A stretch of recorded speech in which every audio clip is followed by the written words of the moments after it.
Okay. So I sat with Paul Kukubo. He was like, we're not looking for anybody at this time. I'm not too sure. I said, listen, you need me.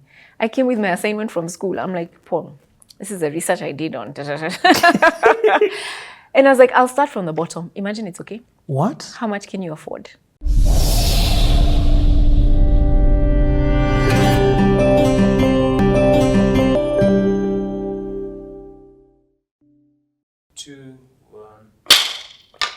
Such a good conversation. You truly never know people until you take the time out to get to know people. I've butchered it a bit, but that's our tagline on CTA.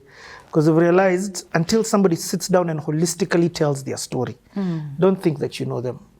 You may know some parts of them, but there's reason for who they are. And it's always beautiful hearing somebody narrate their story. I'm just trying to say that I'm really enjoying your story. So let's continue this story. This story where we left it off, and I'd love to find this out. I'm selfish in this. I went to SA, but there's something about Kenya that keeps calling me back. Okay. In fact, now I'm comfortable enough in my skin to know, unless God tells me, even New York, I don't want to live. Okay. I want to live, work, and spend my life in this Nairobi city. I think it's the greatest city on earth. All that to ask, what made you make the decision to come home? What was that process like for you? Okay, so I finished uni in 2001. Ulikuwa majuu. Okay, it was my down south. But down south. No, it was amazing because just to build context, it was 2001. Yeah. Oh. We had Moi as president. Oh. Things were tough. You know, there was all these clashes and it was quite dramatic. And so when I looked at coming back home, the environment, the economy was not bright. I mean, we couldn't see a future ahead. It was really, really tough. And so I was torn. I wanted to come back home, but then again, I said, how can I go back home? What am I going back home to? And yet here it's a land of opportunity. Australia was just, Australia has a wealth of so many things, including minerals, and especially Perth.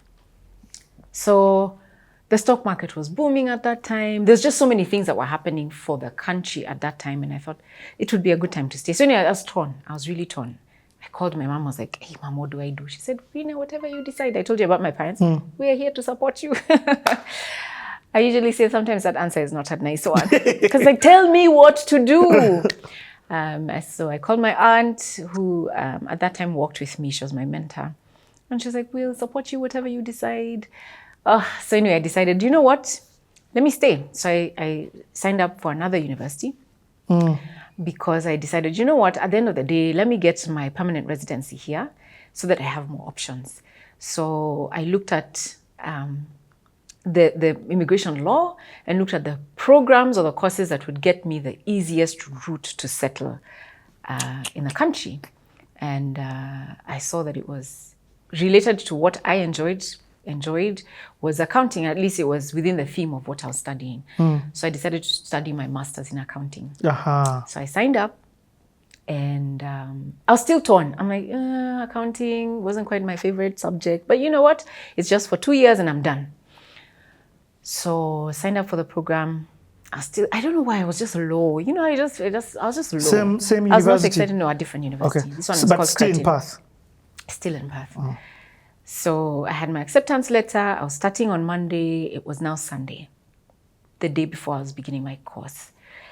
And my friend calls me and says, let's go to church. So as young adults, we used to go to church in the evenings. Sunday mornings was for sleeping. And I loved this about Aussie because, they had church at 6 p.m. for university students.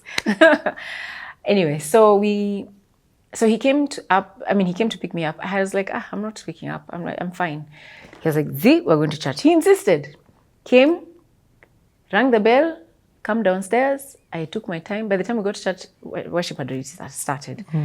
So got into church when it was tail end of worship and slipped into the back, because, I was like, I don't want to cause any commotion. The both of us just slipped in. And they continued, and the pastor just said, let's just keep worshiping. Let's sing another song. I just feel God wants to do something.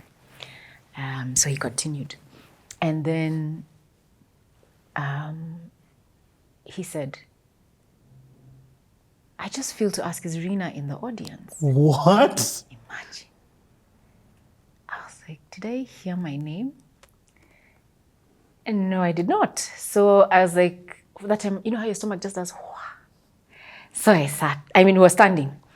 And it was dark. You know, there they like to do dim audience. In the West, that's how they do worship. They have lights kind of off. You just have lights on stage. And then he asked again, and he said, if Rina is here, could you please come to the front? Guy, my heart was in my mouth.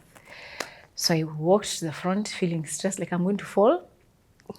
I go to the front, and he said, I just sense we need to pray for you. And I was like, okay. So he started to pray. Then he called his wife, and he asked his wife, please lay your hands on her and just pray for her. So they started to pray. And then his wife started to say that you're battling. You've been battling with a decision. And by then, I had not talked to anyone other than my mom and my auntie. My parents knew about it. And she said that you need to go back home. And I see a sea of young people.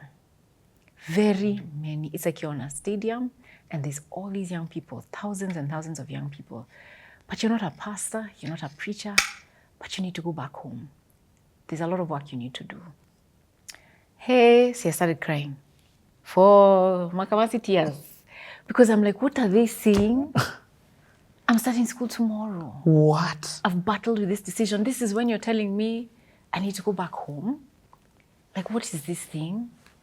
And to do what? A TRC of people? What is this? Anyways, I was overwhelmed. But I guess I had my decision. And did you feel a peace about that decision? I did. Yeah. So what they were saying was resonating with you, even though it was uncomfortable. Even though it was uncomfortable. I was like, it doesn't make sense. Like, business is not doing great. You know, there's all this multi-party versus single-party state thing going on. Anyway, eventually I came back after my graduation. I stayed a little bit, and then I came back home. But your graduation from your BCom? Yes, I graduated. Not your, you didn't start your master's? No, I did not start my master's. I made a decision to come back home immediately. Wow. Yeah, so I came back home, and it was a time of discovery of self. You came back home 2001? 2001. I actually took a flight on the day of the bombing in the US. 9/11, September 11th. September 11th. As in, I was at the airport when I saw the plane ram into the World Trade Center. And I was like, where am I going? On a plane? What the hell is going on? Wow. Like, what am I doing? Wow. Yeah. But anyway, I came back home. And your parents were ready? So my mom came to Australia and we was actually on that flight together coming back home. Yeah. And so I came back home and I told my parents, do not find me a job. I'll ask you for networks. So I will want to speak to so-and-so and I maybe want to speak to so-and-so. If I want to speak to someone, please help me get an appointment. But that's all I want you to help me do. I just wanted to discover, where do I start? So you remember I did a double major in marketing and finance. And yes. I was still confused, Richie. I still didn't know, where do I start? And at that time, marketing, finance, what are you? You are 24, 5? 24. Okay. 23, 24. Yeah, I was 23. I was turning 24 the next year. Okay. So it was like... And so I decided, you know what? Let me start with marketing. Because while I was in Australia, my uncle had told me, you know, I think you're a marketer. This finance story, I don't know. But, start with marketing. So I decided, anyway, marketing, you kind of can't get into when you're older. This was my theory. So let me start with what you can when you're young. And then I'll get into finance if I do get into it later. And it was the best decision because I looked for work, I spoke to friends, I finally managed through a friend to get an appointment with Paul Kukubo, who ran 3 Mice at the time. He ran 3? 3 Mice. 3 Mice was initially owned by Africa Online and it was spun off, and it was then, it was a department of Africa Online, and then it was spun off and Paul Kukubo, Ken Joroge, and Paul Kukubo's wife, Betty, ran. There were the 3 mice. They ran 3 mice. Break it down in case somebody doesn't know what 3 mice is. It was an e-commerce firm that did websites and e-commerce solutions at the time, which was revolutionary at that time. We're talking 2002. So I remember... So in the landscape, everybody is just going to a cyber if you want to access internet. Yes. If you needed to access the internet, it was a cyber cafe. And for you to have an email and address, it was then a you dial-up. are ahead. It was a dial-up. Yeah. Like, internet was so expensive. It was like 60 shillings a minute to access the internet at this time. Wow. At a cyber cafe. So I... so you're joining them as marketing? Yes. Okay. So I sat with Paul Kukubo. He was like, we're not looking for anybody at this time. I'm not too sure. I said, listen, you need me. I came with my assignment from school. I'm like, Paul, this is the research I did on... And I was like, I'll start from the bottom. Imagine it's okay. What? How much can you afford? Yeah. And he's like, fine, come on Monday. And so I joined the team. How much were you getting for that job? 15K. Ooh, not bad. It was bad. It was bad. But it was fine.